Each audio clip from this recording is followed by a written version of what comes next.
Hello and welcome to another episode of KSP Real Solar System Campaign. With the success of our first manned mission, it is now time to aim for more ambitious goals. We want to start the work towards a manned landing on the moon. However, we are definitely not capable of doing that yet. We need to research and develop new and more advanced gear and equipment, and we also need to test crew and spacecraft capabilities. Finally, we need to develop our infrastructure in space. Therefore, there is a lot of work to do for this episode. First of all, I want to launch another manned mission, but this time we're going to test beyond low Earth orbit re-entries. Secondly, I want to launch another lunar mission, unmanned lunar mission that is.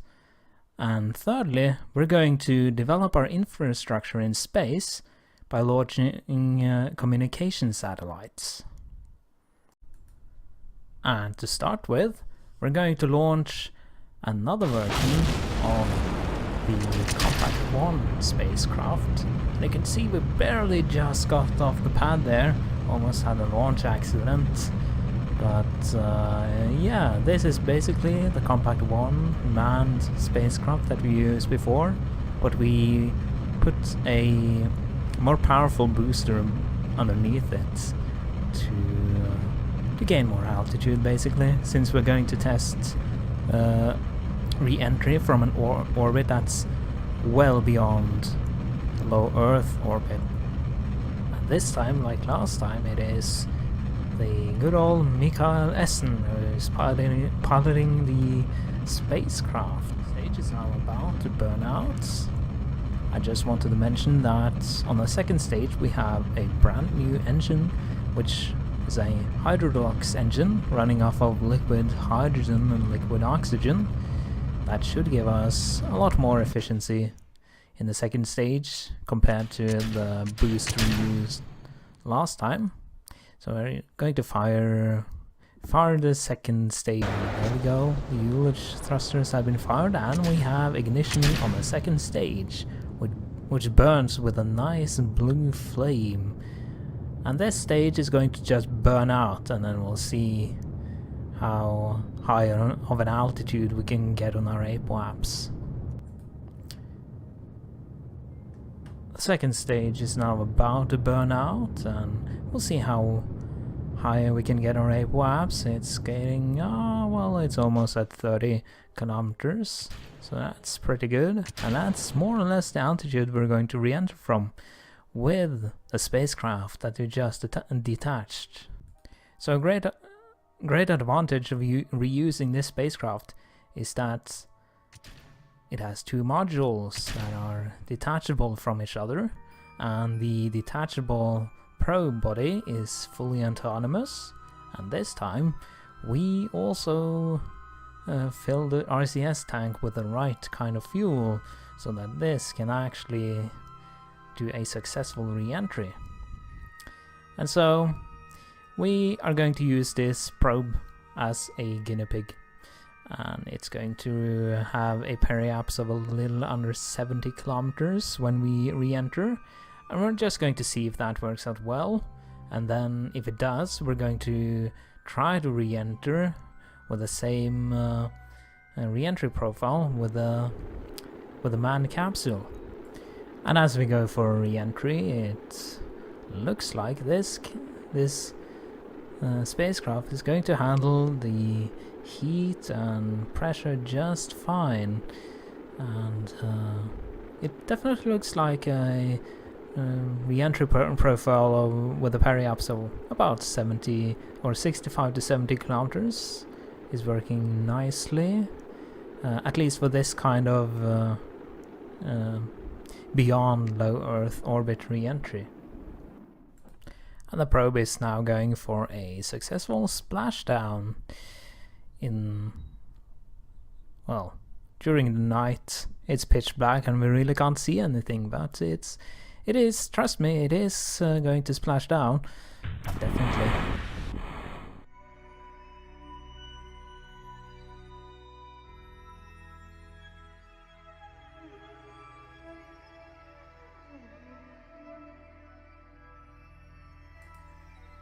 So now we know that lowering our periaps to about 70 kilometers is going to work out just fine. So we're going to do that for the main capsule as well.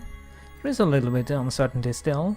I mean, the capsule is heavier than the probe was, but this is the best shot we have, and we'll lower our periaps down to about 60-70 kilometers as we go for re-entry.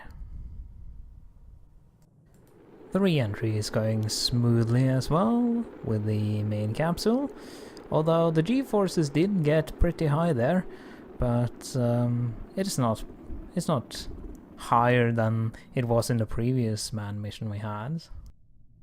Yet again, we are having a successful splashdown. With that test successfully completed, it's now time to move on to bigger challenges. We're going back to the moon this time, and remember that lunar impactor mission we had that we didn't complete last time? Well, we're definitely going to complete it now. We also have the science data from Space Around the Moon mission.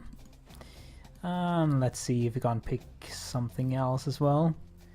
So we're going to do a lunar flyby definitely.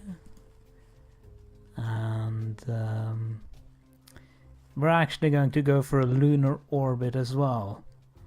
So we'll accept that. So we now need to assemble a spacecraft that can complete all these missions. For the design of our new lunar space probe, I was thinking that I should build something that can accomplish both our mission to enter orbit around the moon as well as impact the moon, because I do want to have one intact spacecraft orbiting the moon, since it can serve as a, well, maybe communication satellite in the future. So I really based my design around that, and I had to make a spacecraft that could do all sorts of basic maneuvering, have two separate probe bodies, both of which would be autonomous, although one of them would be significantly more sophisticated than the other.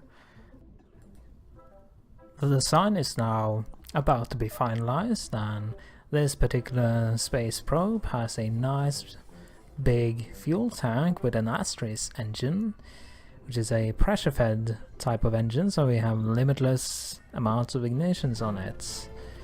And the fuels are in the tank are also hypergolic, and we slapped a lot of solar panels on top of it, as well as all the scientific instruments that we're going to need for the mission.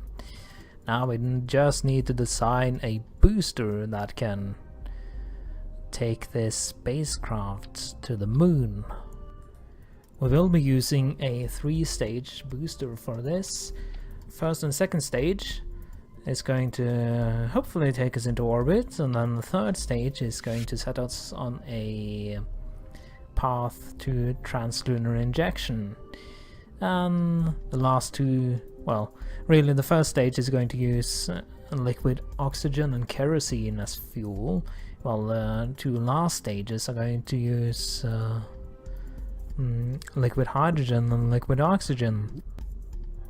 And we're about to undertake our most ambitious mission so far in this campaign. So going for engine start. And these launch clamps, and we have liftoff. So the first part of this launch is more or less going to be standard stuff by now. The first stage is now about to burn out. We have achieved a velocity of more than 3.4 kilometers per second, and apoapse is at 168 kilometers. Time to apoapse is 2.5 minutes. And the second stage is going to burn for a little over 2 minutes, so we can afford to wait just a bit before we fire the second stage. So this stage, the second stage, which is burning liquid hydrogen and liquid oxygen, is just going to burn out more or less, or at least burn until we achieve orbit. So the second stage actually didn't achieve orbit, so we're gonna have to use the third stage to take us that last bit of delta V into orbit. Well, we're actually going to burn off quite a bit of this stage, so this might jeopardize the entire mission. I'm not sure where I went wrong in my calculation, but I guess I underestimated the amount of delta V in the first and second stage. So we're approaching orbit now. I'm going to cut the engine in any minute now. There we go. So we have 4.5 kilometers per second of delta V left. I mean, it's definitely enough to go on a translunar injection, and it might just be enough to go into lunar orbit. So let's see. Let's do some flight planning. Target the moon, and we'll place our maneuver node here and just stretch it out to where it will cross the orbit of the moon.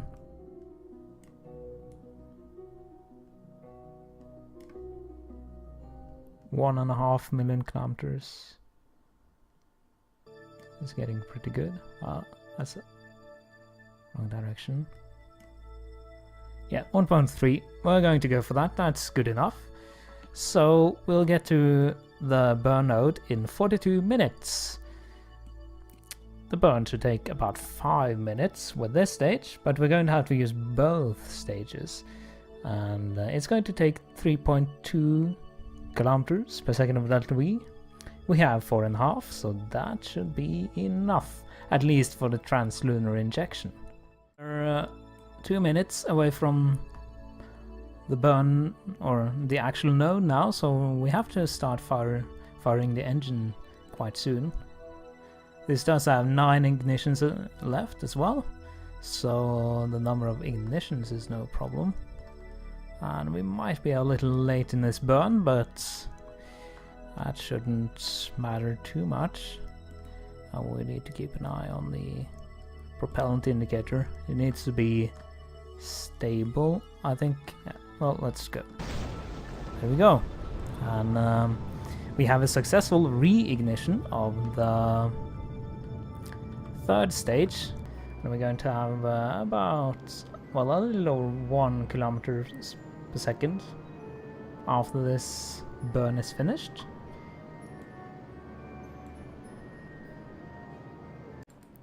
I have removed the maneuver node now, so we're just going to eyeball the final part of the burn as we start getting close to have our orbit cross the moon's orbit. We'll have to be pretty quick on the engine cutoff, or else it burned for too long. Come on now. Oh, there you go. 10 kilometers. Now we only have 900 meters per second of delta V left. And I'm not sure if that's enough to go into lunar orbit, but we're going to try anyway.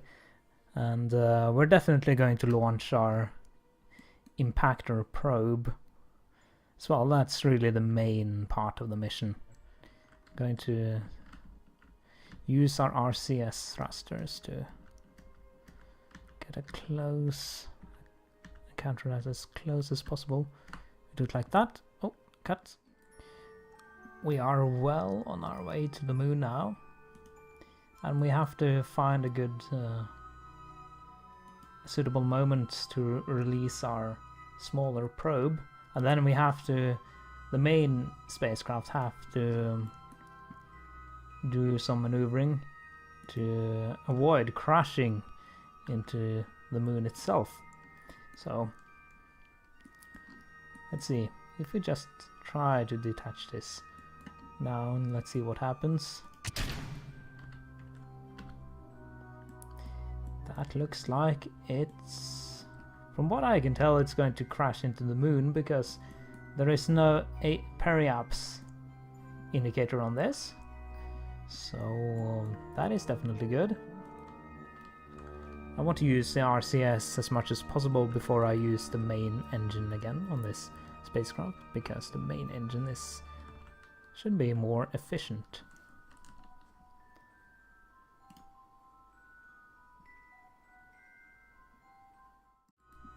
So we have raised our periaps sufficiently now to avoid crashing into the moon. The question now is, how much delta V do we need to go into orbit? So I need to slow this down. And yeah, it looks like we have more than enough delta V to actually go into a nice orbit. And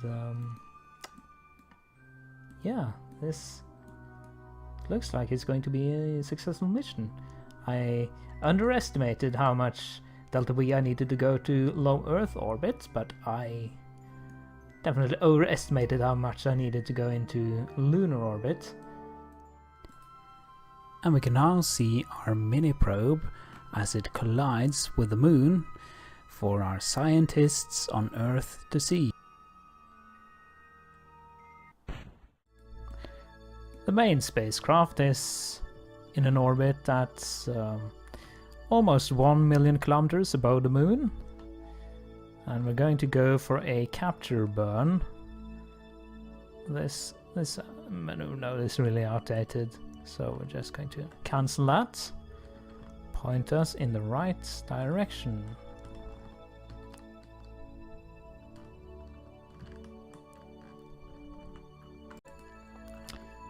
Then fire the RCS a bit and go for main engine start. So we have to go up to the apoaps and then do a circularization burn, or well, not really a circularization yet, but we have to raise our periaps so that we don't explode. So go like that. Get us pointed in the right direction again. Let's see, there we go. And then fire the engine. Let's go up to 5. Well, we ran out of fuel. Well, I didn't look at the fuel indicators before I started the burn, although this is not too bad, I think, because this spacecraft should function well as a communication satellite. The amount of science we got on that mission was kind of limited, but we got up to 90 now, so we can go ahead and I want this electrics, because that is going to unlock fuel cells, which is going to be important for longer duration manned missions, as well as more powerful solar panels. And the only thing missing now is the launch of our 2 new communication satellites, which you can watch in the background as we speak. I launched 2 of them, as I said, into geosynchronous orbits. But that is going to be it for this episode of KSP Real Solar System Campaign. I hope you enjoyed this video, and I do hope to see you in a future video as well. So take care and bye.